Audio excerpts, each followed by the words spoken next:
আলহামদুলিল্লাহি ওয়াহদাহু ওয়াসসালাতু ওয়াসসালামু আলা মান লা নাবিয়্যা বা'দাহু। প্রশংসা আল্লাহর, শান্তি অবতীর্ণ হোক আল্লাহর রাসূলের উপর। আমরা অন্তত যারা ডানে বামে দাঁড়িয়ে আছি তারাও যদি আমরা সামনে এসে বসি তাহলে অনুষ্ঠানটার একটা সৌন্দর্য তৈরি হবে।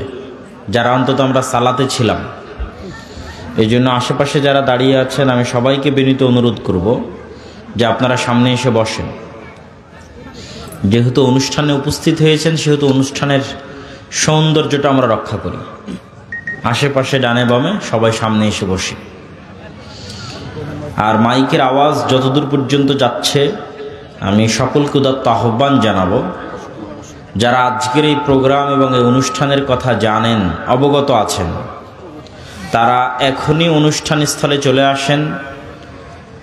কেননা আমাদের দেশের যে গতি অনুযায়ী প্রধান বক্তা 10টা, 10:30, 11টায় উঠবে, আজকের অনুষ্ঠানে সেটি হচ্ছে না।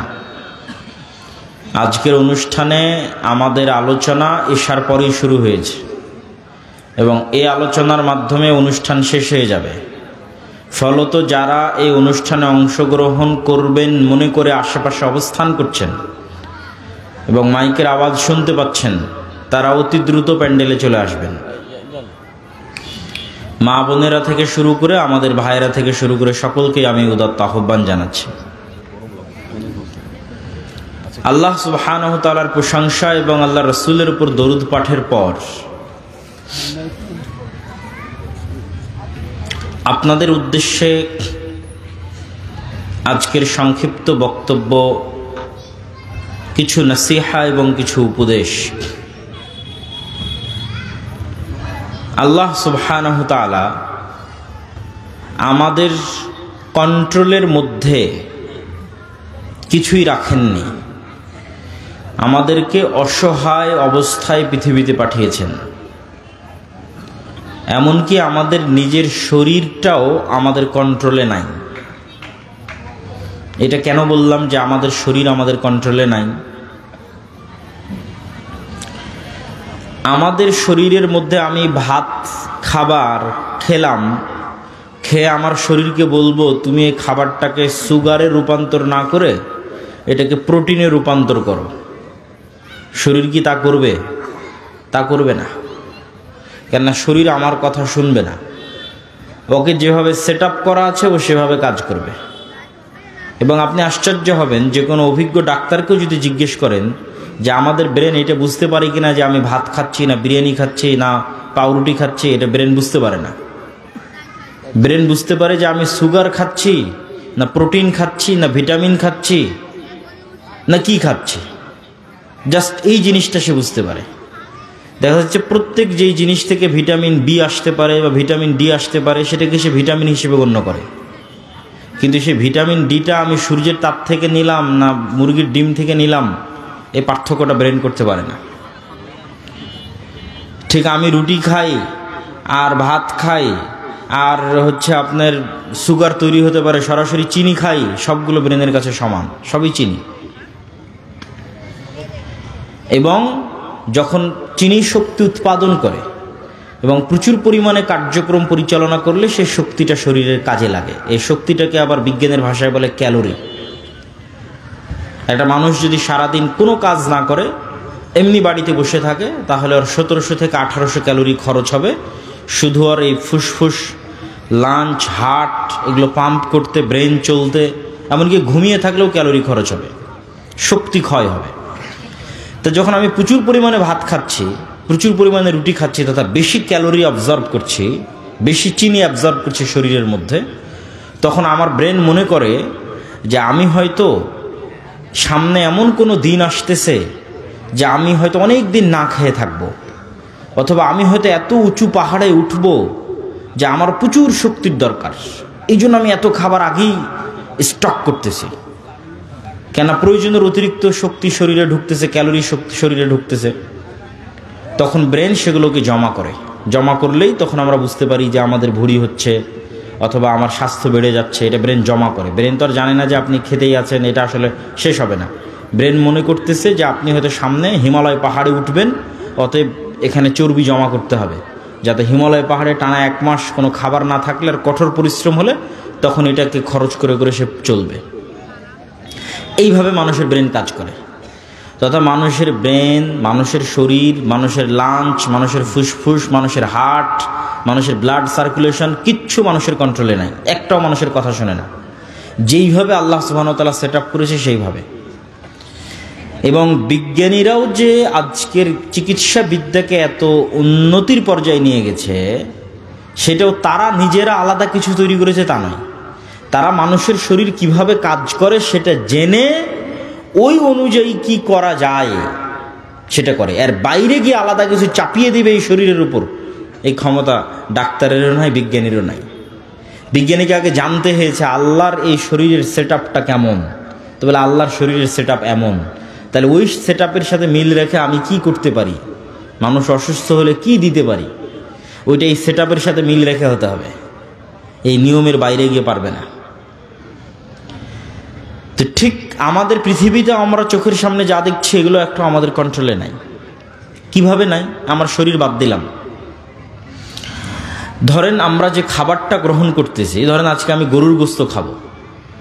এই গরুর গোস্ত একটা গরুর শরীরে তৈরি হওয়ার জন্য আমি গরুর গোস্ত থেকে শক্তি নিব। তা গরু শক্তিটা কোথায় থেকে নিয়েছে? তো গরু দেখবেন যে হয় ঘাস, পাতা, ভুসি এগুলো খেয়ে শক্তি নিয়েছে। তাহলে ঘাস কোথায় হয়েছে? তো বলে মাটিতে হয়েছে। তো কিসের শক্তিতে ঘাস শক্তি পেল? ঘাস 3টে জিনিসের শক্তিতে শক্তি পেল। একটা মাটির শক্তি, পানির শক্তি, সূর্যের শক্তি। আপনি এই 3টে জিনিসকে বাদ দেন, বাদ দিয়ে বলেন যে আপনি এমন কিছু তৈরি করে দেখাবেন যেখান থেকে মানুষ বেঁচে থাকবে। যে মানুষ মাটি বাদ দিল, অক্সিজেন বাদ দিল, পানি বাদ দিল, সূর্য বাদ দিল, দিয়ে এমন কিছু তৈরি করলো যেটা দিয়ে এখন মানুষ টিকে থাকবে। একটা কিছু বানাক মানুষ। আপনি যে কোনো খাবারে হাত দেন, যে কোনো পৃথিবীর খাবার যেটা দিয়ে আমরা বেঁচে আছি, ওই খাবারের মূলে যান, মূলে গেলে দেখবেন এই 3টে জিনিস দিয়ে ওটা তৈরি হয়েছে। বিস্কুট ধরেন আমরা খাচ্ছি, কই থেকে আসছে? অবশ্যই গম বা চাউলের আটা থেকে। তো গম, চাউলের আটা কোথায় থেকে আসছে? কোনো একটা জমি থেকে, যেখানে আল্লাহর পানি দেওয়া হয়েছে, আল্লাহর মাটি ব্যবহার করা হয়েছে, আল্লাহর সূর্য ব্যবহার করা হয়েছে। তো সূর্য কি মানুষের কন্ট্রোলে? কথা বলেন, সূর্য কি মানুষের কন্ট্রোলে? মাটি কি মানুষের কন্ট্রোলে?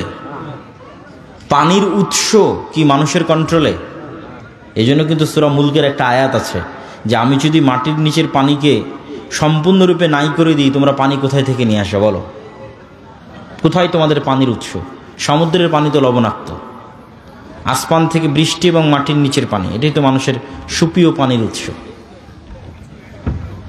সম্মানিত উপস্থিতি, তাহলে আমরা আমাদের প্রত্যেকটা ধাপে যেভাবে আমাদের জীবন পরিচালনা করছি তার একটাও আমাদের নিয়ন্ত্রণের বাইরে, একটাও আমাদের নিয়ন্ত্রণের মধ্যে নয়। এটা কি আল্লাহ সুবহানাহু ওয়া তাআলা বলেছেন, কুল হুয়াল্লাহু আহাদ আল্লাহুস সামাদ। আল্লাহ এমন এক সত্তা যে তিনি তো কারো মুখাপেক্ষী নন, কিন্তু বাকি সব কিছু আল্লাহর মুখাপেক্ষী। সব কিছু, মানুষ 24 ঘন্টার জন্য আল্লাহর মুখাপেক্ষী, প্রত্যেক সেকেন্ডের জন্য মানুষ আল্লাহ সুবহানাহু ওয়া তাআলার মুখাপেক্ষী। এবং এই মুখাপেক্ষিতাকেই আল্লাহ সুবহানাহু ওয়া তাআলা আর এক আয়াতে এভাবে ফুটিয়ে তুলেছেন যে মানুষকে আল্লাহ সুবহানাহু ওয়া তাআলার কাছে ফিরতে হবেই, আল্লাহ সুবহানাহু ওয়া তাআলার কাছে আত্মসমর্পণ করতে হবেই, চাইতেও না চাইতেও। এখন মানুষের স্বাধীনতা, মানুষ কি স্বেচ্ছায় আল্লাহর আনুগত্য স্বীকার করবে, না ওকে বাধ্য করবে আল্লাহর আনুগত্য স্বীকার করতে? আল্লাহর বাধ্য করা মানে, ধরেন আপনি আল্লাহকে অনুসরণ করলেন না, তো আল্লাহর রাজত্বের বাইরে কি যেতে পারবেন? এই চ্যালেঞ্জও আল্লাহ কোরআনে দিয়েছে যে মানুষ এমন কোনো জায়গায় যাক যেখানে গিয়ে বলবে যে এটা আল্লাহর রাজত্বের বাইরে, এটা আল্লাহর ক্ষমতার বাইরে। আর মানুষ বলুক যে আমি চিরন্তন, মারা যাব না। তো মানুষ তো বাধ্যগত মরবেই, বাধ্যগত আল্লাহর পৃথিবীর কন্ট্রোলিং সিস্টেমের মধ্যেই আছে, তাহলে আর তো বের হওয়ার কোনো সুযোগ নাই। তাহলে সে এমন একটা সিচুয়েশনে বসবাস করতেছে যেই সিচুয়েশনে সে 100% আল্লাহর গোলাম, কিন্তু জাস্ট মনের শয়তানির কারণে আল্লাহর গোলামি করতেছে না। শুধু ইবলিসের ওয়াসওয়াসার কারণে আল্লাহর গোলামি করতেছে না। এবং আমরা আকাশের দিকে তাকালে যে বিশাল মহাশূন্য দেখি, আকাশের দিকে তাকালে আমরা যে বিশাল মহাশূন্য দেখি, এই মহাশূন্যের বিশালতার পরিমাপ করতে গিয়ে বিজ্ঞানীরা এভাবে বলেছে যে আমার চোখের সামনে যদি এই পোস্টারটা ধরা হয়, যে আমি এখন তো দেখছি এভাবে, এখন পোস্টারটা চোখের সামনে ধরলাম, তখন এই পোস্টারের শুধু এতটুকু অংশ আমি দেখতে পাচ্ছি যখন সম্পূর্ণ চোখের সামনে নিয়ে এসেছি। আর এইদিকে কি আছে তাও দেখতে পাচ্ছি না, এদিকে কি আছে তাও দেখতে পাচ্ছি না। এই বিশাল মাঠ, আশেপাশে ডানে বামে কিচ্ছু দেখতে পাচ্ছি না। ঠিক একটা বিশাল দেওয়ালের সামনে গিয়ে যদি আমরা দাঁড়াই এবং একদম দেওয়ালের সামনে গিয়ে চোখ ঠেকিয়ে দিই, তাহলে শুধু দেওয়ালের অতটুকু অংশই দেখতে পাবো, আর পাশাপাশি দেওয়াল যে কত বড় সেটা দেখার আমার সাধ্য নাই। তো বিজ্ঞানীরা বলতেছে আমরা যখন মহাকাশের দিকে তাকাই তখন থেকে বিশাল দেওয়ালের সামনে দাঁড়ালে যতটুকু অংশ দেখতে পাই, মহাকাশের অতটুকু অংশ আমরা দেখতে পাই কিনা সেটাও তারা নিশ্চিত না। কেননা তারা এই মহাকাশের কোনো পরিমাপ তারা দাঁড় করাতে পারেনি। তারা যখন পৃথিবী থেকে ঊর্ধ্বে উঠতে শুরু করেছে, উপরে উঠতে শুরু করেছে, তো উপরে উঠতে উঠতে উঠতে উঠতে পৃথিবীর মতো আরও যত এরকম গ্রহ আছে দেখেছে, সেগুলো নিয়ে একটা গ্যালাক্সি, সৌরজগৎ সূর্যকে কেন্দ্র করে ঘুরতেছে, এরকম আরও অসংখ্য সৌরজগৎকে কেন্দ্র করে একটা গ্যালাক্সি তৈরি হয়েছে। ওই গ্যালাক্সির উপরে যখন যাচ্ছে তখন দেখছে আরও ওরকম বিশাল লক্ষ লক্ষ কোটি কোটি গ্যালাক্সি, কোথায় শেষ কেউ জানে না। তথা ওই লক্ষ লক্ষ কোটি কোটি গ্যালাক্সির মধ্যে আবার এরকম লক্ষ লক্ষ কোটি কোটি পৃথিবী আছে, পৃথিবীর চেয়ে বড় বড় গ্রহ আছে। আর কোরআন এবং হাদিস বলছে এগুলো নিচের আসমানের নিচের অবস্থা। নিচের আসমানের নিচের অবস্থা যদি এই হয়, যেটা মানুষ সমাধান করতে পারছে না, মানুষের পক্ষে জানা সম্ভব হচ্ছে না, এত বৈজ্ঞানিক উন্নতি এবং ক্ষমতা শক্তি সত্ত্বেও, তাহলে প্রথম আসমান, দ্বিতীয় আসমান, তৃতীয় আসমান, চতুর্থ, পঞ্চম, ষষ্ঠ, সপ্তম, এবং প্রত্যেকটাই একটা আর একটার চেয়ে বড়। এবং রাসূলুল্লাহ সাল্লাল্লাহু আলাইহি ওয়াসাল্লাম বলেছেন যে সপ্তম আসমানের সাথে কুরসির তুলনা, আর কুরসির সাথে আল্লাহ সুবহানাহু ওয়া তাআলার আরশের তুলনা। তুলনাটা কি? ধরেন আমি নিচের আসমানেরই এরিয়া নির্ধারণ করতে পারি না, তাই নিচের আসমানের চাইতে দ্বিতীয় আসমান তার চেয়ে বড়, তার চেয়ে তৃতীয়, চতুর্থ, পঞ্চম, ষষ্ঠ, সপ্তম। তো সপ্তম আসমানের তুলনা দিচ্ছে কুরসির সাথে, কুরসির তুলনা দিচ্ছে আরশের সাথে। তখন রাসূল সাল্লাল্লাহু আলাইহি ওয়াসাল্লাম বলছেন বিশাল মরুভূমিতে পড়ে থাকা এক টুকরো আংটির মতো। বলেন আল্লাহু আকবার। তো আমি তো নিচের আসমানেরই পরিমাপ করতে পারি না, তাহলে আল্লাহ সুবহানাহু ওয়া তাআলার বিশালতা, মহানতা, তার শক্তি, তার সামর্থ্য, তার পাওয়ার, তার কন্ট্রোলিং ক্ষমতা, কোনো কিছুর বাইরে আমাদের যাওয়ার সক্ষমতা নাই। এই জন্য তাওআন আও কারহা, মানুষ কি স্বেচ্ছায় আল্লাহকে মেনে নিবে, না আসলে আল্লাহর অবাধ্য অবস্থা, অপমানিত অবস্থায় কিয়ামতের মাঠে উঠবে, সেটা মানুষের নিজস্ব সিদ্ধান্তের ব্যাপার। তো আজকে একটা নির্দিষ্ট পরিবেশের কারণে আমি মানুষের অসহায়ত্বের এই বিষয়টা তুলে ধরলাম আপনাদের কাছে। এবং এই অসহায়ত্বের বর্ণনা আল্লাহ সুবহানাহু ওয়া তাআলা কোরআন মাজিদে দিয়েছেন, ইন্নাল ইনসানা খুলিকা হালুআ, নিশ্চয় আমি মানুষকে দুর্বল করে সৃষ্টি করেছি। ওয়া ইযা মাসসাহু শাররু জাযুআ, মানুষকে যখন বিপদ স্পর্শ করে মানুষ হতবিহ্বল হয়ে যায়। ওয়া ইযা মাসসাহুল খায়রু মানুআ, মানুষকে যখন কল্যাণ স্পর্শ করে মানুষ অহংকারী, কৃপণ হয়ে যায়। তাহলে এট এ টাইম একই সাথে মানুষের চরিত্রের উত্থান পতন আল্লাহ দেখাচ্ছে। এখনই বিপদে পড়েছে, অসুস্থ হয়েছে, অ্যাক্সিডেন্ট করেছে, তো তার চেয়ে তো অসহায় ব্যক্তি আর পৃথিবীতে কেউ নাই, তার চেয়ে হতবিহ্বল ভীত সন্ত্রস্ত ব্যক্তি পৃথিবীতে আর কেউ নাই। আর এখনই অসুস্থ হয়নি, অ্যাক্সিডেন্ট করেনি, কোটি কোটি টাকার মালিক, বিশাল ক্ষমতার মালিক, তখন তার অহংকার আর তার কৃপণতার শেষ নাই। এই মানুষের এই মজাদার স্বভাবের কথা আল্লাহ সুবহানাহু ওয়া তাআলা তুলে ধরেছেন।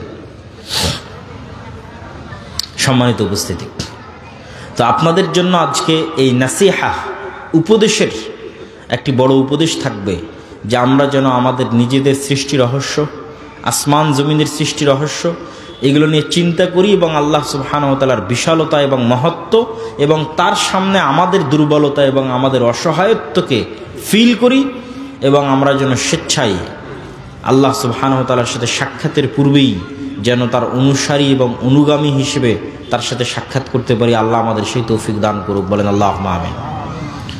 এখনও আপনারা যারা মাঠে দাঁড়িয়ে আছেন অথবা আশেপাশে দাঁড়িয়ে আছেন বা আসছেন, তাদেরকে আমি প্যান্ডেলে বসার জন্য অনুরোধ করব এবং আপনারা যারা এই অনুষ্ঠানে উপস্থিত হতে চেয়েছেন তাদেরকে মাথায় রাখতে হবে যে আমাদের অনুষ্ঠান শুরু হয়ে গেছে। প্রধান বক্তা 10টা সাড়ে 10টায় আসবে সেটা নয়, প্রধান বক্তা চলে এসেছে, উপস্থিত হয়েছে এবং অনুষ্ঠান শেষ হয়ে যাবে দ্রুত সময়ের মধ্যে। অতএব যারা এই অনুষ্ঠানে উপস্থিত হতে চেয়েছিলেন তাদেরকে আমি উদাত্ত আহ্বান জানাবো, যতটুকু সময় আপনাদের সামনে আলোচনা করব ততটুকু সময়ে আলোচনাটা গুরুত্ব দিয়ে শুনবেন ইনশাআল্লাহ, এবং আপনাদের কাছ থেকে ভালোভাবে বিদায় নিয়ে যেতে চাই। আল্লাহ সুবহানাহু ওয়া তাআলা সেই তৌফিক দান করুক, আল্লাহুম্মা আমিন। তো মূল আলোচনায় শুরু করি। মূল আলোচনার আজকের যে বিষয়টা আপনাদের সামনে তুলে ধরতে চাই সেই বিষয়টি হচ্ছে সমাজ সংস্কারে বা রাষ্ট্র সংস্কারে আমরা আসলে কি করতে পারি এবং আমাদের কি করা উচিত এবং কিভাবে আমরা সামনে আগাতে পারি। আমরা একটা প্রজেক্ট নিয়ে দীর্ঘদিন থেকে কাজ করতেছি, সেটা হচ্ছে দাওয়া ইলাল্লাহ নামে মক্তব প্রজেক্ট। এবং আলহামদুলিল্লাহ এখন অন্তত এতটুকু আমি শুনতে পাই যে আজ থেকে 2-3 বছর আগে যখন কোনো এলাকায় যেতাম তখন এটাও তো শুনতাম না। এখন অন্তত যেখানেই যাই না কেন এরকম 3-4 জন পাই যে বলে যে ভাই আপনাদের মক্তবের ট্রেনিং নিয়েছি, আপনাদের সিলেবাস অনুযায়ী আমার এলাকায় মক্তব চলতেছে।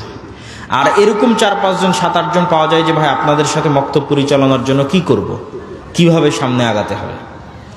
এই কথাটুকু আজ থেকে 2-3 বছর আগে কিন্তু শুনতাম না। যেমন আজকে আপনার এখানে আসলাম, এখানেও এরকম 2 জন ব্যক্তির সাথে আমার সাক্ষাৎ হলো যারা আমাদের থেকে মক্তবের ট্রেনিং নিয়েছে।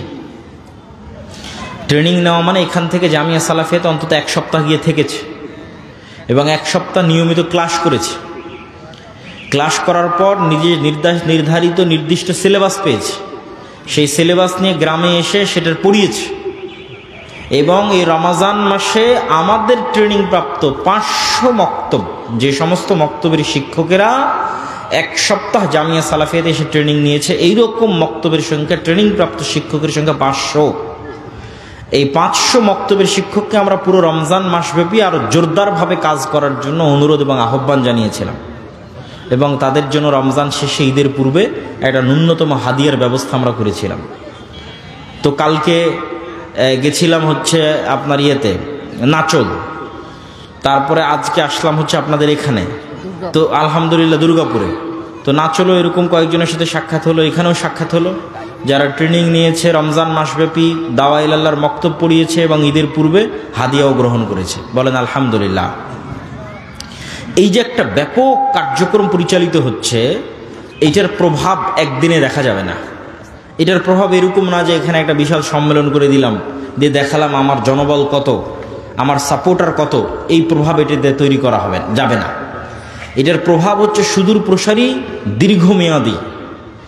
যে আমরা যদি এই সংখ্যাটাকে, মসজিদ ভিত্তিক এই মক্তবের সংখ্যাটাকে কল্পনা করেন যে একটা সেম সিলেবাসে ট্রেনিংপ্রাপ্ত শিক্ষকরা সারা বাংলাদেশের সব মসজিদে মক্তবে পড়াচ্ছে এবং নির্ধারিত সময়ে বছর শুরু হচ্ছে, নির্ধারিত সময় শেষ হয়ে যাচ্ছে, ব্যাচ শেষ হলে একদল ছাত্র বের হয়ে যাচ্ছে, তাহলে দেখা যাবে যে আজ থেকে 10 বছর পর বাংলাদেশের, আমারই এরকম হইতে পারে যে আজ থেকে 10 বছর পর আমি হয়তো বাংলাদেশের কোনো একটা অফিসে গেছি, একজন ব্যক্তি ডিসি হয়ে বসে আছে, যে বলতেছে যে আমি আপনার অধীনে যে মক্তব পরিচালিত হতো সেখানে আমি পড়েছিলাম। এটা হতে পারে না, পারে না? বলেন। অবশ্যই হতে পারে। এইটা হলো সুদূর প্রসারী প্রভাব, যে আপনি শুধু 2% মাদ্রাসার ছাত্রদেরকে দিন শিখিয়ে সমগ্র দেশকে পরিবর্তন করতে পারবেন না। সমগ্র দেশের যেটা মেইন স্ট্রিম সেটা হচ্ছে 98%, তারা হচ্ছে school college, school going students, তাদের নিয়ে কাজ করতে হবে। সেইটার একটা আমাদের প্রজেক্ট হচ্ছে দাওয়া ইলাল্লাহ, এবং আপনাদের প্রতি উদাত্ত আহ্বান থাকবে যে এইটাতে আপনারা সম্পৃক্ত হবেন। যাতায়াত খরচও দেওয়া লাগতেছে না ট্রেনিং নেওয়ার জন্য, আবার যে বইটা সিলেবাসে পড়াবেন না ছাত্রদের ওই বই কিনতে হচ্ছে না আপনাকে কিনতে হচ্ছে, সবই আমরা দিচ্ছি ফ্রি। প্রত্যেক ছাত্রের জন্য যে বইটা লাগবে সে বইটা আমরা ফ্রি দিচ্ছি। আবার আপনার টিচার ট্রেনিং নিবে সেটাও ফ্রি দিচ্ছি। আবার আপনার টিচারকে চেষ্টা করতেছে অন্তত বছরে একবার যেন তাকে হাদিয়ে দিতে পারে, অন্তত বছরে 2 ঈদে যেন তাকে হাদিয়ে দিতে পারে। সংখ্যায় কল্পনা করেছেন 500 মক্তবের শিক্ষককে যদি আমি 2000 করেও হাদিয়ে দিই, 3000 করেও হাদিয়ে দিই, তো অন্তত 15 লক্ষ টাকা লাগবে।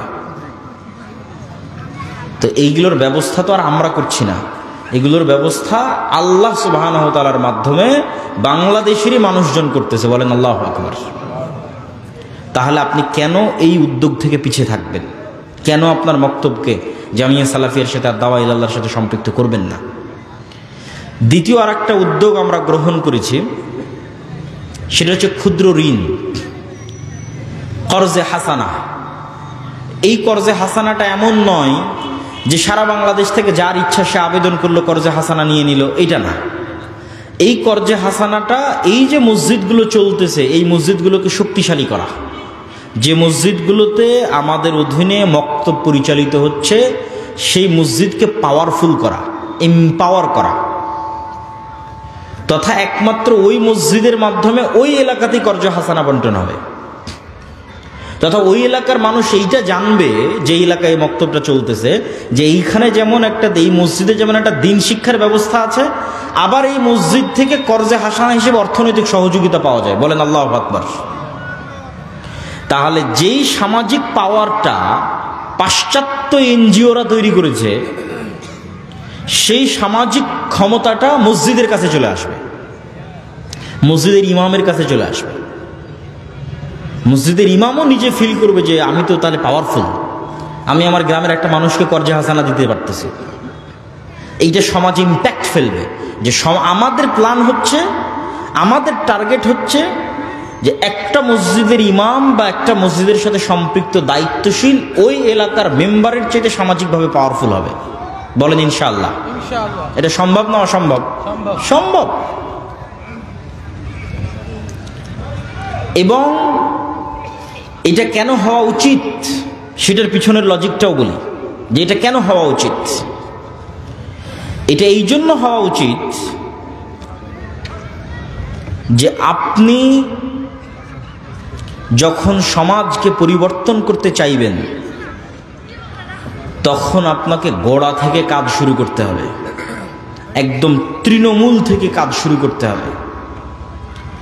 এখন তৃণমূলে গিয়ে আপনি দেখতেছেন আমি একটা বিশাল লেকচার দিয়ে চলে গেলাম সুদ হারাম, আপনারা বক্তব্য শুনলেনও সুদ হারাম, পরের দিন ঠিকই আপনার প্রয়োজন হচ্ছে, আপনার সমস্যা হচ্ছে, আপনি যেখানে সুদের ভিত্তিতে লোন পাওয়া যাচ্ছে সেখান থেকে নিচ্ছেন। তাহলে আমি তো আপনাকে ওই সার্ভিসটা দিতে পারছি না, যে আপনাকে যে আমি সুদ মুক্ত একটা সহযোগিতা করে আপনারও যে একটা দাঁড়ানোর ব্যবস্থা করে দেবো সেটা তো আমি করছি না। তাহলে আপনি কেন সুদ মুক্ত থাকবেন? অথচ সুদ মানুষকে গোলাম করে, সুদ মানুষকে গোলাম বানায়, সুদের ভিত্তিতে লোন মানুষকে মিথ্যা বলা শিখায়। আর কর্জে হাসানা এমন একটা বিধান যার কথা আল্লাহ সুবহানাহু ওয়া তাআলা বলছে ওমাই ইয়াকরিদুল্লাহ করদান হাসানা, তোমাদের মধ্যে এমন কে আছে যে আল্লাহকে কর্জে হাসানা দিবে। আমি কর্জে হাসানা দিলাম আপনাকে, কিন্তু আল্লাহ বলছে আমি এই কর্জে হাসানা কাকে দিলাম? আমার সাথে একটু কথা বলেন। আপনি আমার কাছে আসলেন, আমি আপনাকে 50,000 কর্জে হাসানা দিলাম, এটা তো আমি আপনাকে দিলাম। তো আল্লাহ বলতেছে আব্দুল্লাহ তুমি এই কর্জে হাসানা ওই ব্যক্তিকে দাওনি, কর্জে হাসানাটা কাকে দিয়েছো? আল্লাহকে দিয়েছো। আল্লাহু আকবার। এই জন্য ইসলামের সিকিউরিটি সিস্টেম হচ্ছে, ইন্স্যুরেন্স সিস্টেম হচ্ছে সোশ্যাল ইন্স্যুরেন্স। ইসলামের লাইফের ইন্স্যুরেন্সও সোশ্যাল, ফ্যামিলি ইন্স্যুরেন্সও সোশ্যাল, সব কিছুই সোশ্যাল। ইসলামের আলাদা কোনো ইন্স্যুরেন্স নাই যে ব্যাংকে গিয়ে ইন্স্যুরেন্স জমা দিতে হবে, এটা সোশ্যাল ইন্স্যুরেন্স। আপনি মারা গেলে আপনার সোসাইটির দায়িত্ব, এরকম একটা সমাজ গড়ে উঠুক, এটা ইসলাম চাই।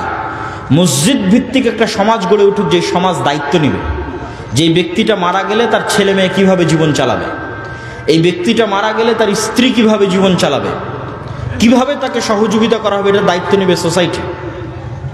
এটা সোশ্যাল ইন্স্যুরেন্স। যখন এটার বাইরে আমরা বের হয়ে গেছি তখন সব কিছু সম্পৃক্ত হয়ে গেছে সুদের সাথে। এবং আজকের ইউরোপ এবং আমেরিকায় সুদের যে ইকোসিস্টেম তৈরি হয়েছে, ইকোসিস্টেম থেকে আপনি বের হতে পারবেন না। আপনাকে বলা হচ্ছে আপনি ক্রেডিট কার্ড ব্যবহার করেন। ক্রেডিট কার্ড ব্যবহারের সিস্টেমটা কি? ধরেন 1 টাকাও নাই ক্রেডিট কার্ডে, মানে আপনি 1 টাকাও রাখেননি ক্রেডিট কার্ডে, তারপরও ব্যাংক আপনাকে বলতেছে আপনি 10,000 টাকা খরচ করতে পারবেন এই কার্ড ব্যবহার করে। আপনি 1 মাস পর ধীরে ধীরে পরিশোধ করিয়েন, বা আপনার বেতন থেকে আমরা কেটে নেব, কিন্তু সুদের সাথে কেটে নেবে। তাহলে একবার 10,000 টাকা খরচ করলেন, খরচ করার পর আপনার বেতন থেকে কেটে পরিশোধ হয়ে গেল। পরের বার ব্যাংক আপনাকে বলবে, আপনার যদি কোনো ব্যালেন্স নাও থাকে আপনার ব্যালেন্স বাড়িয়ে দিবে, বলবে এখন আপনি 50,000 টাকা খরচ করতে পারেন ক্রেডিট কার্ড। 50,000 টাকা আপনি একবার পরিশোধ করে দিলেন, এবার ব্যাংক বলবে এবার আপনি 1 লাখ টাকার ক্রেডিট কার্ড খরচ করতে পারেন। তাহলে 5 বছর থেকে আপনি ক্রেডিট কার্ড ব্যবহার করতেছেন, মানে সুদের ভিত্তিতে লোন নিচ্ছেন, আবার সুদের ভিত্তিতে পরিশোধ করতেছেন। এখন আমেরিকা এবং ইউরোপে যখন আপনি একটা বাসা ভাড়া নিতে যাবেন, ভাই আমাকে একটা বাসা ভাড়া দাও, বলবে দেখি তোমার ক্রেডিট কার্ড, তো ক্রেডিট কার্ডে 5 বছরের লেনদেন ঠিক আছে, উইদাউট সিকিউরিটি আপনাকে বাসা দিয়ে দেবে, মানে সিকিউরিটি মানি ছাড়া বাসা দিয়ে দিবে। আর বলবেন না আমি তো সুদের লেনদেন করি না, আমি তো ক্রেডিট কার্ড রাখি না, বলে সিকিউরিটি মানি দাও। 1 দিন 1 সেকেন্ড 1 ধাপ সুদ ছাড়া ফেলতে পারবেন না। এইরকম একটা পৃথিবীতে ইকোসিস্টেম তৈরি করা হয়েছে, যেটা আমাদের দেশেও আসতেছে। এই ইকোসিস্টেমের বিরুদ্ধে আপনাকে লড়াই করতে হবে, কিন্তু আমরা লড়াইটা বানিয়ে নিয়েছি কম্প্রোমাইজিং সিস্টেম। এই কারণে লড়াইটা প্রকৃত লড়াই হয়নি। এই জন্য সুদমুক্ত কর্জে হাসানা পরিচালনা করা চ্যালেঞ্জ, কিন্তু এটাই লড়াই সুদের বিরুদ্ধে। আমরা এই দ্বিতীয় অর্থনৈতিক লড়াইটা শুরু করেছি। আর বলছিলাম কেন মসজিদকে পাওয়ারফুল করতে হবে। গত 16 বছর বাংলাদেশের গ্রাম পর্যন্ত যে পলিটিসাইজ হয়েছে তথা রাজনীতিকরণ হয়েছে গ্রাম পর্যন্ত গত 16 বছর, এখন সেই জায়গায় শূন্যতা বিরাজ করছে। হ্যাঁ, আমাদের গোলামির স্বভাবের কারণে আমরা আগে এক দলকে জুলুম করার সুযোগ দিতাম, এখন আর এক দলকে জুলুম করার সুযোগ দিচ্ছি, এবং চোখের সামনে দেখতেছি। আমাদেরই আশেপাশের এক জায়গায় একজন ব্যক্তি ব্যবসায়ী বিশাল পুকুর খনন করে নতুন করে মাছ আবাদ করবে। তো একটা নির্দিষ্ট রাজনৈতিক দলের নেতারা চাঁদা নেওয়ার জন্য পুকুরের কাজ বন্ধ রেখে দিয়েছে, যে এত টাকা চাঁদা দেন, দিয়ে তারপরে পুকুরের কাজ করেন। কেউ কথা বলার নাই, কেউ বাধা দেওয়ার নাই। তাহলে আমরা নিজেরা মাজলুম হওয়ার রাস্তা, যেমন গত 16 বছর এক দলের হাতে মাজলুম হতাম, আবার আর কারো কাছে যেন মাজলুম হওয়া যায় সেটার রাস্তা আমরা মেনে নিচ্ছি। এটা হচ্ছে গোলামের স্বভাব। এই জায়গায় হচ্ছে প্রতিষ্ঠানগুলো ফাইট দিতে পারে মুসলমানদের ধর্মীয় প্রতিষ্ঠানকে। শুধু সালাত, সিয়াম, হজ, যাকাতের মধ্যে সীমাবদ্ধ থাকা যাবে না। মসজিদ মাদ্রাসাকে শুধু কোরআন পড়াবে আর শুধু মক্তব পড়াবে, এর মধ্যে সীমাবদ্ধ থাকা যাবে না। তার গ্রামে অন্তত যেই পাড়ায় মসজিদটা আছে সেই পাড়ায় ওই মসজিদের দায়িত্বশীলকে, ইমামকে এতটুকু সামাজিক ক্ষমতা অর্জন করতে হবে যে ওই পাড়ায় যদি কারো উপর জুলম হয় অন্তত বলতে পারবে যে এটা জুলুম হচ্ছে, করিও না। অন্তত গিয়ে বলতে পারবে এটা অন্যায়, এটা করিও না। এই কাজ যতক্ষণ করবেন না ততক্ষণ আল্লাহ আপনাদেরকে শাসন ক্ষমতা দিবে না। ন্যায় প্রতিষ্ঠার আন্দোলনের মাধ্যমে লিডার তৈরি হয়। আর আমাদের আলেম ওলামা এবং আমরা যেভাবে মসজিদ মাদ্রাসা চালাই, এটা সম্পূর্ণ গোলামির সিস্টেম। এখানে গোলাম তৈরি হয়, যে দেশে কি হচ্ছে, গ্রামে কি হচ্ছে, সমাজে কি হচ্ছে আমি কিচ্ছু জানি না, খালি নামাজটা বা কোনো মতে পড়লেই হলো। কিন্তু আপনার চোখের সামনে আরেকজনের উপর জুলম হচ্ছে, আপনি বাধা দিবেন না, ন্যায় প্রতিষ্ঠার জন্য চেষ্টা করবেন না, আপনি নেতা হবেন কিভাবে? এবং এই ন্যায় প্রতিষ্ঠার সংগ্রাম সমাজে শুরু করার আগে, গ্রামে শুরু করার আগে আপনাকে নিজেকেও যাচাই করতে হবে যে আমি আমার পরিবার, আমার ফ্যামিলির মধ্যে ন্যায় প্রতিষ্ঠা করতে পারছি কিনা, করেছি কিনা। কেননা রাষ্ট্রে ইসলাম যাওয়া মানে রাসূল সাল্লাল্লাহু আলাইহি ওয়াসাল্লাম বলছেন, লা তাকুমুস সাআহ হাত্তা ইয়ানজিলা ঈসা ইবনে মারইয়াম, ততদিন পর্যন্ত কিয়ামত হবে না যতদিন না মারিয়ামের ছেলে ঈসা দুনিয়াতে নেমে না আসে। আর মারিয়ামের ছেলে ঈসা দুনিয়াতে নেমে এসে কি করবে? হাকামান মুকসিতা, সমগ্র পৃথিবীতে ন্যায় বিচার প্রতিষ্ঠা করবে। আমি স্বেচ্ছাসেবকদের আহ্বান করব, এখনো যারা দাঁড়িয়ে আছেন আশেপাশে, পরিবেশটা একটু সুন্দর করি। আমরা পিছনে দাঁড়িয়ে আছেন, সামনে এসে বসেন। 5-10 মিনিট আমরা যে কথাই শুনি না কেন আদবের সাথে শুনি। এই যে সাইডে আপনাদের দেখতে পাচ্ছি, বসেন আপনারা ভিতরে এসে। এখানে অধৈর্য হওয়ার কিছু তো নাই। আমি সকলকে উদাত্ত আহ্বান জানাবো যে আমরা ভিতরে এসে বসি। সম্মানিত উপস্থিতি, তো আমরা কিভাবে যাচাই করব যে আমি ন্যায়পরায়ণ কিনা? আর রাষ্ট্রে ইসলাম প্রতিষ্ঠা হওয়া মানে কি? তো রাসূল সাল্লাল্লাহু আলাইহি ওয়াসাল্লাম বললেন, মারিয়ামের ছেলে ঈসা সমগ্র পৃথিবীতে ন্যায় বিচার প্রতিষ্ঠা করবে। তাহলে রাষ্ট্রে ইসলাম মানে রাষ্ট্রে কি প্রতিষ্ঠা হওয়া? বলেন তো, কথা বলেন। রাষ্ট্রে কি প্রতিষ্ঠা হওয়া? ন্যায় বিচার প্রতিষ্ঠা হওয়া। রাষ্ট্রে ইসলাম প্রতিষ্ঠা হওয়া মানে রাষ্ট্রের ন্যায় বিচার প্রতিষ্ঠা হওয়া। এখন একটা মুসলমান, এটা আল্লাহর নবী ব্র্যান্ডিং করলেন, আমি ব্র্যান্ডিং করিনি। আল্লাহর নবী বলতে পারতেন যে ঈসা আলাইহিস সালাম সারা পৃথিবীর শাসক হবে এবং তিনি সমগ্র পৃথিবীতে পর্দা বাস্তবায়ন করবে, এটা বলেননি। অবশ্যই পর্দা ইসলামী শরীয়তের একটা বড় অনুষঙ্গ, কিন্তু রাষ্ট্রে ইসলামের এটা ব্র্যান্ডিং নয়। তিনি এটাও বলেননি যে রাসূল ঈসা আলাইহিস সালাম সমগ্র পৃথিবীর শাসক হবে এবং সমগ্র পৃথিবীতে সালাত প্রতিষ্ঠা করবে। অবশ্যই সালাত ইসলামের অনেক বড় অনুষঙ্গ, কিন্তু রাষ্ট্রে ইসলামের একমাত্র ব্র্যান্ডিং নয়। রাষ্ট্রে ইসলামের 1 নম্বর ব্র্যান্ডিং ন্যায় বিচার প্রতিষ্ঠা করবে। মানে কোনো মানুষের উপর জুলুম হবে না, জিরো জুলুম, 0% জুলুম, শতভাগ ন্যায়, এলো রাষ্ট্র ইসলাম।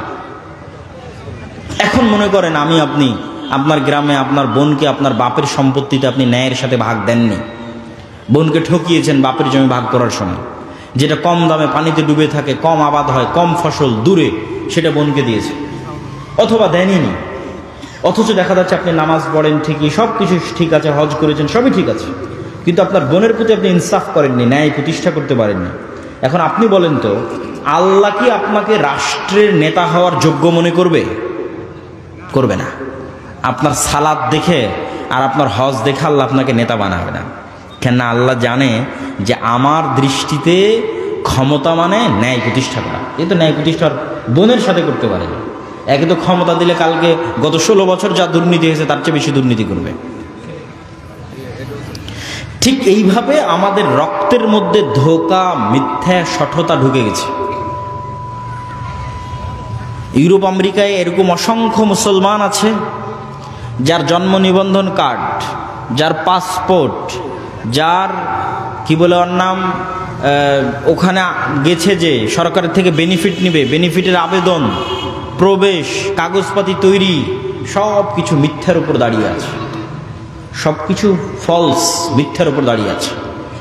এবং এই মিথ্যা অতিরিক্ত সুবিধার জন্য সে মিথ্যা কোনো মুসলমানকে বলতেছে না, সে আর একটা ইহুদি খ্রিস্টানকে মিথ্যা বলতেছে। কে বলতেছে?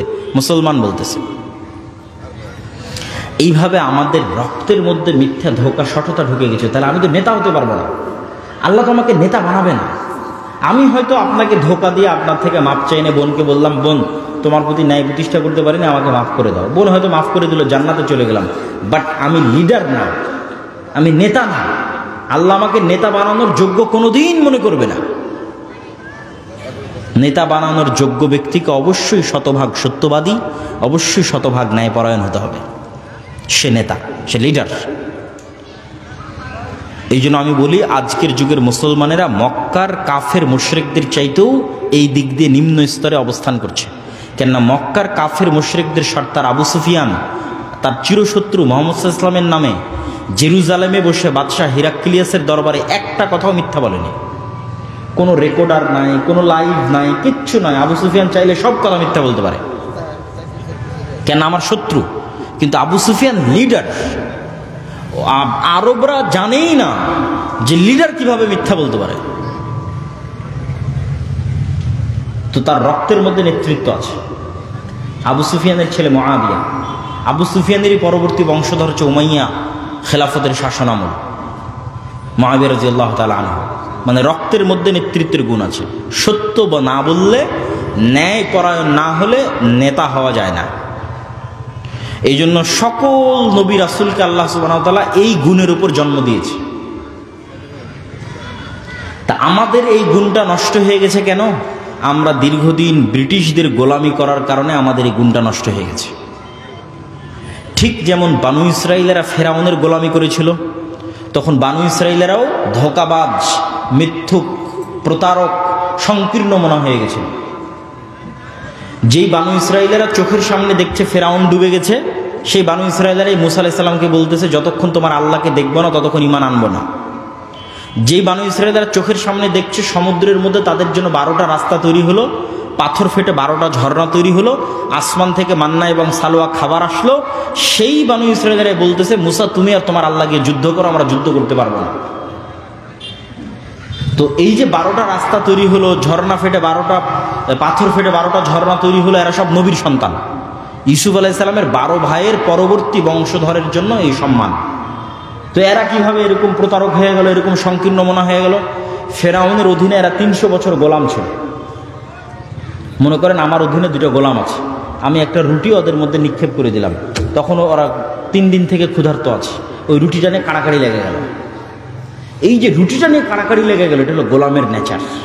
এখন এই রুটিটা পাওয়ার জন্য মিথ্যা বলবে, এই রুটিটা পাওয়ার জন্য ওকে মারবে, এই রুটিটা পাওয়ার জন্য ওকে ধোকা দিবে, সব কিছু করবে। ব্রিটিশরা আমাদের এভাবে ট্রেন আপ করেছে যে তোরা একটা টাকার জন্য মারামারি করবি, ক্ষমতার জন্য মারামারি করবি, মিথ্যা বলবি, আর একজনকে নিচে নামাবি, আর একজনকে টেনে নিচে নামাবি, তার জন্য হিংসা করবি, বিদ্বেষ করবি। জাস্ট এইভাবে আমাদেরকে ট্রেন আপ করেছে 300 বছর গোলাম অবস্থায়। তখন আমরাও হয়ে গেছি বানু ইসরায়েলের মতো, আমরাও আর মিথ্যা, ধোকা, দুর্নীতি ছাড়া কিছু বুঝি না। কিন্তু ইসলামের সবই আছে, কিন্তু ইসলামের আসল জিনিসই নাই। এই জন্য আমরা নামাজি হলেও, হাজি হলেও আমরা হয়তো ক্ষমা মাপ চেয়ে জান্নাতেও যেতে পারবো, কিন্তু আমরা গোলাম থেকে মুক্ত হতে পারবো না, দাস, কৃত দাস। এই জন্য ফিলিস্তিনে 50,000 মুসলমানকে হত্যা করা হয়েছে গত 1.5 বছরে। ইসরায়েল হত্যা করেছে, ঠিক যেভাবে ফেরাউন বানু ইসরায়েলকে জবাই করতো। ইউযাব্বিহুনা আবনাকুম ওয়াস্তাহিউনা নিসাআকুম, তাদের পুরুষ সন্তানদের জবাই করতো, মেয়ে সন্তানদের বাঁচিয়ে রাখতো। আমাদের অবস্থা ওই জায়গায় পৌঁছে গেছে, কেননা আমাদের নেতৃত্বের গুণাবলী আমরা হারিয়ে ফেলেছি। এই জন্য সুদের বিরুদ্ধে যুদ্ধ লাগবে, এই জন্য শিক্ষা লাগবে। কেননা সুদ মানুষকে মিথ্যা বলা শিখায়। এটা আমি বলছি না, রাসূল সাল্লাল্লাহু আলাইহি ওয়াসাল্লাম বলেছে। রাসূলুল্লাহ সাল্লাল্লাহু আলাইহি ওয়াসাল্লাম প্রত্যেকটা দোয়ায় বলতেন আল্লাহুম্মা ইন্নী আউযু বিকা মিনাল মা'সামি ওয়াল মাগরাম, আল্লাহ আমি কর্জ থেকে বাঁচতে চাই, গুনাহ থেকে বাঁচতে চাই। তো কর্জ থেকে বাঁচতে চাই, কিভাবে কর্জ থেকে বাঁচতে চাই? আল্লাহর নবী আপনি কেন এত কর্জ থেকে বাঁচতে চান? তো রাসূল সাল্লাল্লাহু আলাইহি ওয়াসাল্লাম বলছে মানুষ যদি আজ কর্জ নেওয়া শুরু করে, কাল মিথ্যা বলা শুরু করবে। তাহলে কর্জ মিথ্যার প্র্যাকটিস দেয়, সুদ ভিত্তিক লোন মিথ্যার প্র্যাকটিস দেয়। তাহলে আজকে আমি মিথ্যা বলছি মানে আমি তো কালকে নেতা হতে পারবো না। আমার ছেলে মিথ্যা বলছে মানে কিস্তির লোক আসছে, বলে দাও তোমার আব্বা বাড়িতে নাই, বা আব্বা অসুস্থ, বা আব্বা শ্বশুর বাড়ি গেছে, তাহলে আমার ছেলেকেও মিথ্যা বলা শেখাচ্ছে। আমার বউকেও ওই কিস্তির টাকা থেকে বাঁচানোর জন্য মিথ্যা বলা শেখাচ্ছে। তাহলে মিথ্যার কালচার শুরু হয়ে গেছে, মানে আমি অন্তত লিডার হতে পারবো না, অন্তত নেতা হতে পারবো না।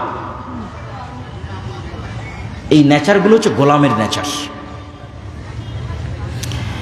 এবং এটা আমি রিয়েলাইজ করেছি যখন ইউরোপে দেখেছি আমাদের আফ্রিকান মুসলিম ভাইয়েরা, তারা আমাদের চাইতে দুর্নীতিতে, ছিনতাইয়ে, চুরিতে, ধোকাতে আমাদের চেয়ে নিম্ন স্তরের, মানে আমাদের চেয়ে খারাপ অবস্থায়।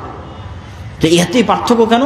তো ফ্রান্স, ইতালি, স্পেন আমাদের উপর ইংল্যান্ড যা জুলুম করেছে, ফ্রান্স, ইতালি, স্পেন আফ্রিকান মুসলমানদের উপর তার চেয়ে 3 গুণ জুলুম করেছে।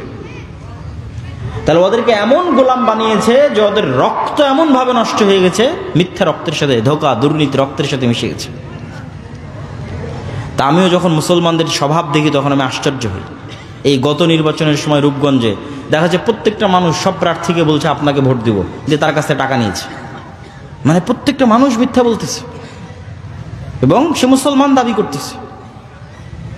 সম্মানিত উপস্থিতি, তাহলে আপনি যদি বলেন আমি রাষ্ট্রে ইসলাম দেখতে চাই, গোড়ায় সংশোধন করতে হবে। রাষ্ট্রে ইসলাম দেখতে চান তো ইসলাম রাষ্ট্রে গেলে তো ন্যায় বিচার লাগবে।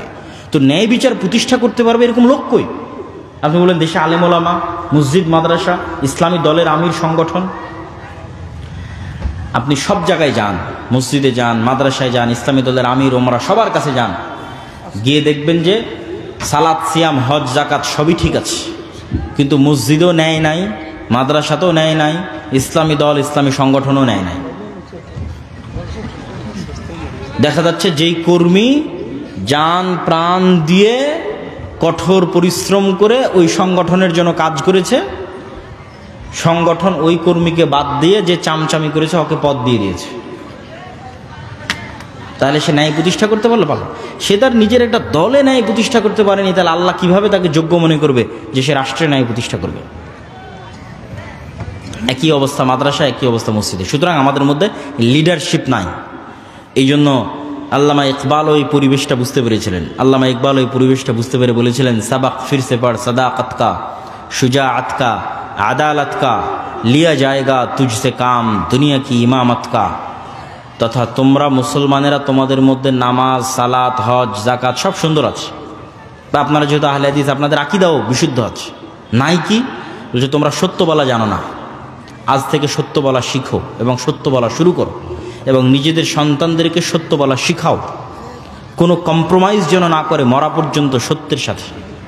2 নম্বর কি শিখাও? শুজাআত কা, সাহসিকতা শিখাও, যে সে প্রত্যেকটা অন্যায় অন্তত বাধা দিবে। আল আমরু বিল মারুফ ওয়ান নাহি আনিল মুনকার করবে, সৎ কাজের আদেশ দিবে, অসৎ কাজে বাধা দিবে। কিন্তু মুখ বুজে থাকা যাবে না, অন্যায় হচ্ছে চুপচাপ মেনে নেবেন এটা হবে না, সাহসিকতা থাকতে হবে। মসজিদের এবং মাদ্রাসার, অন্যদের আছে, মসজিদ মাদ্রাসার নাই। আমি এটাই বলতেছি, এইটা দিয়ে বক্তব্য শুরু করেছিলাম যে মসজিদকে এম্পাওয়ারমেন্ট করতে হবে, মসজিদকে শক্তিশালী করতে হবে, দ্বীনি শিক্ষা প্রতিষ্ঠানকে শক্তিশালী করতে হবে। কোন দিক থেকে শক্তিশালী? বাহিরের এই কাজগুলোতে শক্তিশালী। তারা তো তাদের কাজে ঠিকই আছে, একটা মসজিদের ইমাম তো ঠিকই নামাজ পড়িয়ে দেয়, ঠিকই ইমামতি করে, মুয়াজ্জিনি করে, মাদ্রাসায় কোরআন, হেফজখানায় কোরআন সব ঠিকঠাক হয়, কিন্তু ওর এলাকায় অন্যায় হচ্ছে ওটা দেখেও বাধা দেয় না।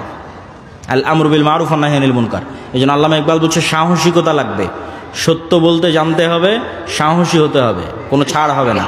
3 নম্বর আদালত কা, ন্যায় প্রতিষ্ঠা করা শিখতে হবে। রাসূল সাল্লাল্লাহু আলাইহি ওয়াসাল্লাম ন্যায়ের কথা বলতে বলতে এই পর্যন্ত বলেছেন যে বাপ তার সন্তানদেরকে চুমা দেওয়ার ক্ষেত্রেও যেন ন্যায় প্রতিষ্ঠা করে। 3টে ছেলে আছে, যদি একে একটা চুমা দেয় তো বাকি 2টাকেও যেন একটা একটা করে চুমা দেয়, তাহলে ন্যায় প্রতিষ্ঠা হলো। আর দেখবেন এমনও বাপ আছে যে এক সন্তানকে সব জমি লিখে দিয়েছে, তাহলে সে, এটা হচ্ছে গোলামের নেচার, তাকে আল্লাহ কোনোদিন রাষ্ট্রের দায়িত্ব দেওয়ার যোগ্য মনে করবে না, সে দুর্নীতিবাজ, দুর্নীতিগ্রস্ত। সম্মানিত উপস্থিতি, আল্লামা ইকবাল বলছে সত্য বলা শিখো, শুজাআত সাহসিকতা শিখো, আদালত ন্যায় প্রতিষ্ঠা করা শিখো, লিয়া জায়গা তুঝসে কাম, দুনিয়া কি ইমামত কা। তাহলে আবার আল্লাহ তোমাদেরকে, উনি কোনো দেশের নাম বলেনি, উনি বলছে আবার আল্লাহ তোমাদেরকে গোটা পৃথিবীর নেতা বানিয়ে দেবে। আল্লাহু আকবার। মুহাম্মদ সাল্লাল্লাহু আলাইহি ওয়াসাল্লাম পৃথিবীর নেতা, ওমর ইবনুল খাত্তাব পৃথিবীর নেতা, আবু বকর পৃথিবীর নেতা, খালিদ বিন ওয়ালিদ, সালাহুদ্দিন আইয়ুবী পৃথিবীর নেতা। এরা তাদের চারিত্রিক গুণ দিয়ে পৃথিবীর নেতা হয়েছে, কিন্তু আমরা গোলাম অবস্থায় আছি কেন? আমাদের চরিত্র গোলামানা। তো মক্তবের কথা বললাম, করজা হাসানার কথা বললাম, আমাদের আরেকটা প্রজেক্ট, এগুলো সবগুলো সমাজকে এম্পাওয়ার, শক্তিশালী করা, সমাজের দ্বীনি শিক্ষা প্রতিষ্ঠানগুলোকে শক্তিশালী করা। আমাদের আরেকটি প্রজেক্ট হচ্ছে মাদ্রাসাগুলোর শিক্ষার মানোন্নয়নের জন্য জামিয়া সালাফিয়ার সাথে অধিভুক্ত হওয়ার সুযোগ। যে জামিয়া সালাফিয়া বাংলাদেশের এমন এক প্রতিষ্ঠান যেখানে অ্যাট এ টাইম সরকারের অনুমোদন নিয়ে Bangladesh investment development authority, BIDA, যারা এই যে 9 থেকে 10 তারিখে বিশ্বের বড় বড় সব ব্যবসায়ীদের নিয়ে মিটিং করতেছে ঢাকাতে, বড় বড় কোম্পানির সব সিওরা আসতেছে, এই বিডার যে ডিপার্টমেন্ট, এই বিডার অনুমোদন নিয়ে জামিয়া সালাফিয়াতে বিদেশি শিক্ষকরা স্থায়ী পাঠদান করে, স্থায়ী। আর বছরের মধ্যে রোটেশনের ভিত্তিতে বিদেশি শিক্ষক আসে, এরকম গত বছরের যদি হিসাব করি তাহলে গত বছরে অন্তত 12 জন বিদেশি শিক্ষক বিভিন্ন সময় জামিয়া সালাফিতে আসছে, সৌদি আরবের বিভিন্ন বিশ্ববিদ্যালয়ে। পুরো রমজান মাস একজন সৌদি আরবের শিক্ষক পুরো রমজান মাস জামিয়া সালাফের ছাত্রদের দার্স দিয়েছে, এবং মদিনা ইসলাম বিশ্ববিদ্যালয়ের সাথে আমাদের মুআদালাও সম্পন্ন হয়েছে। তো আমরা চাচ্ছি যে জামিয়া সালাফের এই যে উন্নত সিলেবাস, এই যে উন্নত শিক্ষা ব্যবস্থা, এইটা অন্যরাও এটা থেকে সহযোগিতা নিক। আমাদেরকে কিছু দিতে হবে এটার জন্য না, আমাদের মক্তব প্রজেক্টটা যেমন ফি সাবিলিল্লাহ, তথা কোনো মক্তবের থেকে এটা বলা হয় না যে তুমি আমাকে পাল্টা ফি দাও, এটা না। আমি মক্তবের জন্য কি করতে পারবো সেটা, মক্তবের টিচারকে ফ্রি প্রশিক্ষণ, মক্তবের বই ফ্রি, মক্তবের টিচারকে ন্যূনতম হাদিয়া দেওয়ার চেষ্টা। ঠিক আমাদের মাদ্রাসা প্রজেক্টটাও এটাই, মাদ্রাসাগুলোকে ফি সাবিলিল্লাহ সহযোগিতা করা। প্রথমত কারিকুলাম দিয়ে সহযোগিতা করা, দ্বিতীয়ত ট্রেনিং দিয়ে সহযোগিতা করা, শিক্ষার মানোন্নয়ন দিয়ে সহযোগিতা করা, চতুর্থত বা পঞ্চমত যদি অর্থনৈতিক সহযোগিতাও লাগে সেটার ক্ষেত্রেও তাদের পাশে গিয়ে দাঁড়ান। এই জন্য যে মাদ্রাসাগুলো আপনাদের অঞ্চলে চলে, আজকের এই মাদ্রাসা হোক, অন্য আর যে মাদ্রাসা হোক, তাদের ক্ষেত্রেও আমাদের উদাত্ত আহ্বান থাকবে যে আপনারা জামিয়া সালাফের এই সুযোগটাকে হাতছাড়া করবেন না। অলরেডি আমার একটা দাওয়াতি সফর শুরু হচ্ছে মাদ্রাসা ভিত্তিক 7 তারিখ থেকে, যেখানে প্রায় মোটামুটি আমাদের অধীনে অধিভুক্ত হয়েছে এরকম প্রায় 10টা-15টা মাদ্রাসায় দাওয়াতি সফরে আমি যাচ্ছি ইনশাল্লাহ। তো এই যে কার্যক্রমগুলো, এই কার্যক্রমগুলোর মূল লক্ষ্যটা আপনাদের সামনে তুলে ধরলাম। মূল লক্ষ্যের পিছনের লজিকটা কি, কেন মসজিদকে শক্তিশালী হতে হবে, কেন দ্বীনি শিক্ষা প্রতিষ্ঠানকে শক্তিশালী হতে হবে, সেই লজিকটাও আমি আপনাদের সামনে তুলে ধরলাম।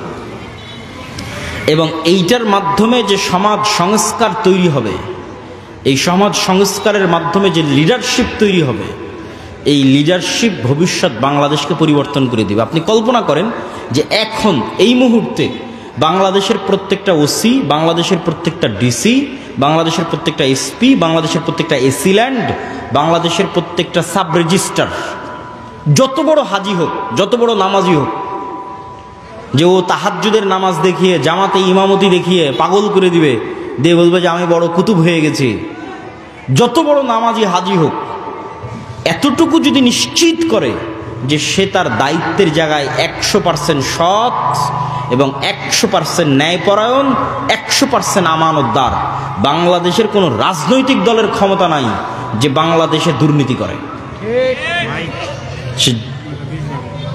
সে যত ক্ষমতার অধিষ্ঠিত হোক না কেন, সে যত পাওয়ারফুল হোক না কেন, তাহলে এইরকম একটা প্রজন্ম আমাদের গড়ে তুলতে হবে।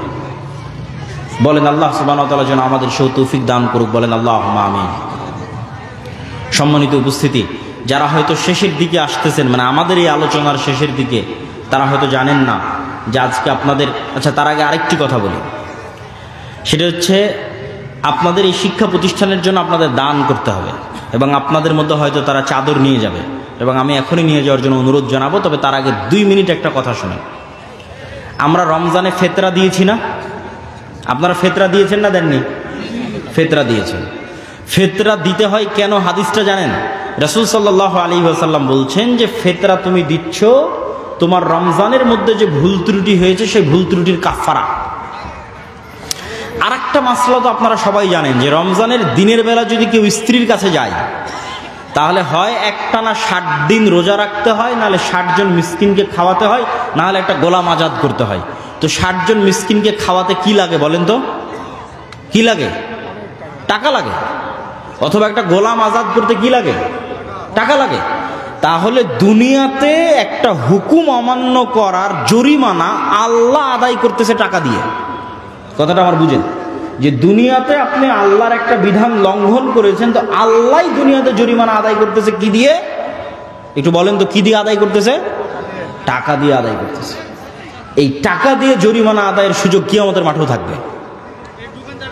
মানে কোনো একটা ভুল করেছেন, আপনি জানেন না কার নামে গীবত করেছেন, কার নামে অপবাদ দিয়েছেন, কোথায় কবে নামাজ ঠিক মতো হয়নি, কোথায় কবে জাকাত ঠিক মতো দেননি, এগুলো সবগুলো জরিমানা দিয়ে কাভার দেওয়া যাবে। সেই জরিমানাটা কি? আগেই এখনই বেঁচে থাকতে পরকালের জন্য সেভিংস জমা রাখতে হবে দান করে। কিয়ামতের মাঠে যখন বিপদে পড়বেন, দেখবেন যে এখানে এটা ঠিক নাই, ওখানে কি আমার নামে বিচার দিয়ে বসে আছে, তুমি তো আমার ওইটা মেরে দিয়েছিলে, আমার নামে গীবত করেছিলা, তখন ওই যে সেভিংসে দান আছে ওখান থেকে জরিমানা আদায় হবে।